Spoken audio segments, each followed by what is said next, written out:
Hello guys, यह खूबसूरत मोहब्बत का एपिसोड 66। तो चलिए शुरू करते हैं। मनाली उसको हाथ में लेकर देखती है तो वो सच में खून ही था। उसे देखते हुए उसके हाथ कँपने लगे। वो सामने देखती है तो लड़खड़ाते कदमों से पीछे हो जाती। उसका चेहरा पूरा पीला पड़ जाता है और आंखों में डर साफ दिखाई दे रहा होता है। वो आंखों में आंसू लिए सामने दीवार पर देखने लगती है। पूरी दीवार पर खून के छींटे थे और लिखा हुआ था आई एम बैक। वो ये देखकर पूरी कांप चुकी थी और उसकी आंखें आंसू से भर जाती हैं। वो वहाँ से भागने को होती है तो अचानक से लाइट चली जाती है और वॉशरूम का मेन डोर बंद हो जाता है। मनाली अब पूरी तरह से डर चुकी थी और ऊपर से वहाँ पे हल्के से किसी के रोने की आवाज भी आ रही थी। वो दरवाजा पीटते हुए कहती है, प्लीज कोई गेट खोलो, प्लीज हेल्प, मुझे बाहर निकालो, कोई है प्लीज। वो जोर जोर से गेट पीटे जा रही थी पर कोई सुनने वाला नहीं था। उसकी डर के मारे हालत बुरी हो चुकी थी। वो जोर जोर से आवाजें दे रही थी पर कोई नहीं सुन रहा था और अब उसकी हालत बद से बदतर होती जा रही थी। और इधर बाहर रिद्धिमा उसका वेट कर रही थी। मनन उसके पास आता है और मनाली के बारे में पूछता है तो रिद्धिमा ये कह देती है कि वो वॉशरूम गई है। कुछ देर तक वो वेट करके वॉशरूम के पास आ जाती है और वो मनाली की आवाजें सुनकर झट से गेट खोल देती है। मनाली सामने रिद्धिमा को देखती है तो वो उसे जल्दी से हग कर लेती है और फूट फूट कर रोने लगती है। रिद्धिमा उसकी ऐसी हालत देखकर कहती है, क्या हुआ मनाली, तुम इतनी घबराई हुई क्यों हो और दरवाजा किसने लॉक किया, क्या हुआ है बताओ मुझे।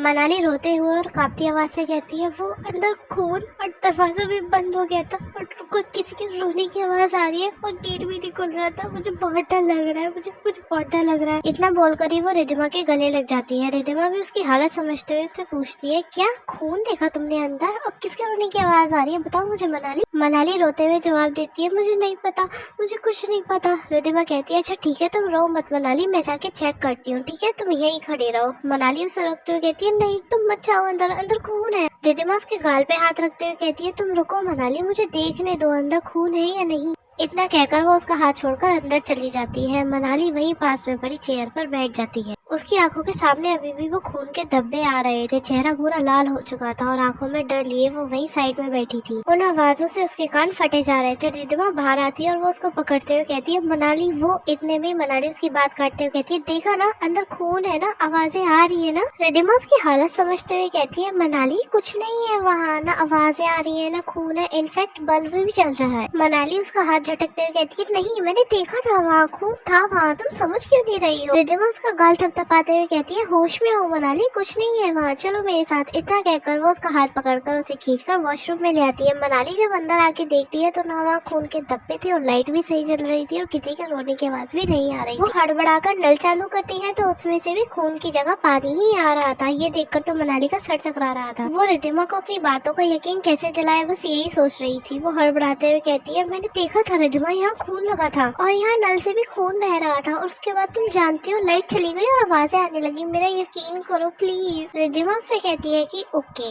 ओके मैं हूँ ना तुम्हारे साथ, अब शांत रहो और सबसे पहले चलो यहाँ से, तुम्हारे मन में कोई जरूर बुरा ख्याल आया होगा। इतना सुनकर मनाली नामे से हिला देती है और उसकी आंखों से आंसू बहने लगते हैं। ये सब देखकर रिद्धिमा वहाँ से बाहर निकलने में भलाई समझती है। वो उसको बाहर लेकर आती है। म्यूजिक का शोर सुनकर मनाली को भी अकेला महसूस नहीं होता। रिद्धिमा उसके पास बैठती है और उसको जूस पिलाती है। किसी का भी ध्यान उस पर नहीं था और वो भी अब थोड़ी नॉर्मल हो जाती है। रिद्धिमा उसको बार बार समझाई जा रही थी और नॉर्मल बिहेव करने का बोल रही थी। वहीं दूर बैठी बिल्डिंग में काविन ये सब देखकर हंस रहा था और उसके साथ उसके दोस्त नील और क्रिश उसको पागलों की तरह हंसते हुए देख रहे थे। काविन हाथों में शराब लिए सोफे पर पैर पसार कर लैपटॉप में देख रहा था जिसमें मनाली का हाल बयां हो रहा था। वो उसको देखकर जहरीली मुस्कान दिए जा रहा था। क्रिश काविन को देखते हुए बोलता है, इतना सब करने की क्या जरूरत है यार, उसको यहाँ लाकर भी तो दर्द दे सकते हैं। नील मनाली को गुस्से से घूरते हुए देखकर बोलता है, दर्द तो उसे ऐसा मिलेगा जो उसने सोचा भी नहीं होगा और वो दर्द तू ही उसे देगा, पर देर मत कर उस लड़की के लिए, बता रहा हूँ तुझे। काविन लैपटॉप पे मनाली के चेहरे पे जूम करता है। उसके चेहरे पे गुस्से से उंगलियां फेरते हुए कहता है, दर्द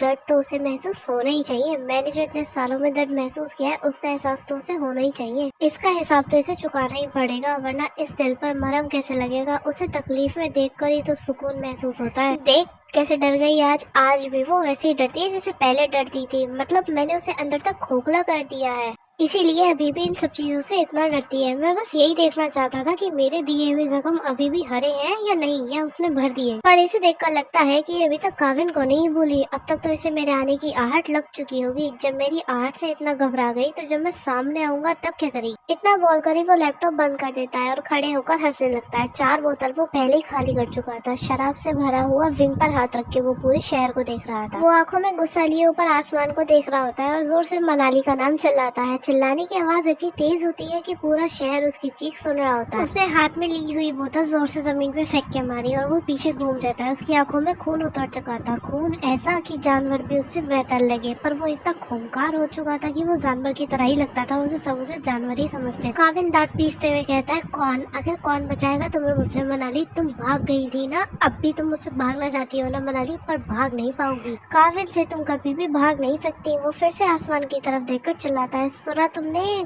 कभी भी नहीं भाग सकोगी तुम इस काविन मल्होत्रा से।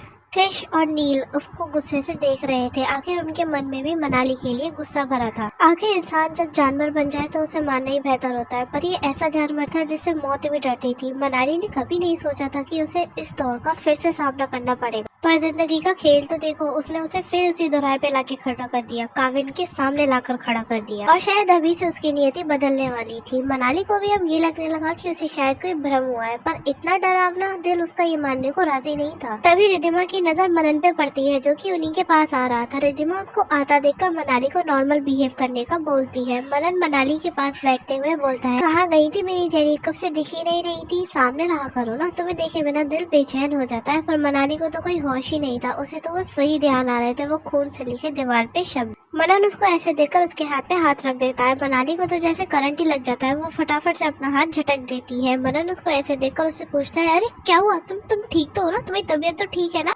मनाली मनन को सामने देखती है तो वो अपने आप को संभालते हुए कहती है, नहीं कुछ नहीं, बस ऐसे ही। मनन उसके चेहरे को पढ़ते हुए सोचते हुए बोलता है, तुम ठीक हो, तबीयत तो ठीक है तुम्हारी, परेशान लग रही हो। मनाली कुछ ना कहते हुए बस हाँ में से हिला देती है। मनन को ये सब देखकर कुछ अजीब लग रहा था। वो मनाली से कुछ पूछना चाहता है, पर रिद्धिमा बीच में ही बातें करना शुरू कर देती है। पार्टी अभी भी जारी थी और मीनल और सक्रांत दोनों साथ में डांस करने वाले थे और उनके साथ कुछ कपल्स थे जो उनका साथ देने वाले थे। थोड़ी देर में सभी लाइटें बंद हो जाती है और एक स्पॉटलाइट पड़ती है मीनल और सक्रांत पर। वो दोनों स्टेज पर आ जाते हैं और गाना बजना शुरू होता है, मेरे हाथ में तेरा हाथ हो, सारी जन्नतें मेरे साथ हो। जैसे जैसे गाने के लिरिक्स आगे बढ़ रहे थे वैसे वैसे वो अपने जज्बात एक दूसरे के लिए जाहिर कर रहे थे और उनके साथ कुछ कपल और डांस कर रहे थे। मनन भी मनाली का हाथ पकड़कर स्टेज पे आ जाता है और वो उसकी कमर पे हाथ रखता है। मनाली भी कोई एतराज नहीं जताती क्योंकि उसे कुछ होश ही नहीं होता। मनन जब भी उसके सामने आता था उसके सारे होश उड़ जाते थे। वो उसकी आंखों में देखकर डांस करने लगती है और थोड़ी देर पहले क्या हुआ था ये सब भूल जाती है। रिद्धिमा भी उसको ऐसे देखकर चैन की सांस लेती है।